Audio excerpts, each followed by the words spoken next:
There is overwhelming grief at Officer Holder's precinct, a department, a community, and a city now in mourning. CBS 2's Scott Rapoport continues our coverage live from East Harlem. Scott?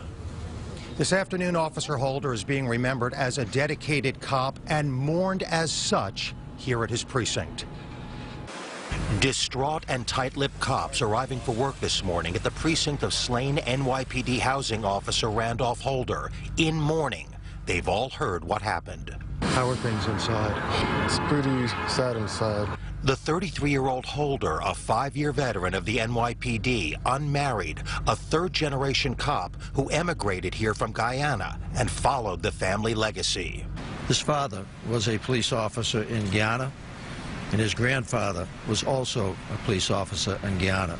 Early this morning, in a touching, heart-wrenching moment, a procession of officers saluting the slain cop as his body was removed from the hospital, a recognition of his character and bravery. And we're humbled by Officer Randolph Holder's example, an example of service and courage and sacrifice.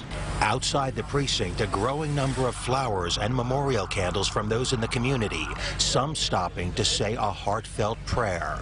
I just wanted them to know that there are people who care.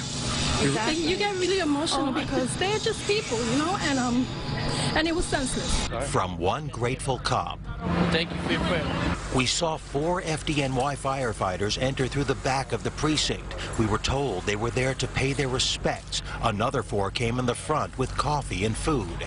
An outpouring of admiration and respect for Officer Holder and the many others like him. And they took an oath to protect and serve our community, and they do a very good job at it.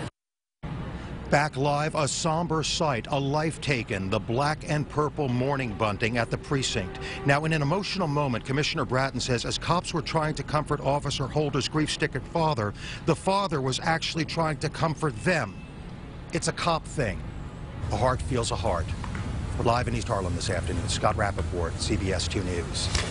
Sadly, 4 NYPD officers have been murdered in the line of duty in less than a year. On December 20th, detectives Wenjon Liu and Rafael Ramos were ambushed. The 2 were executed while sitting in their patrol car in Bed-Stuy, Brooklyn.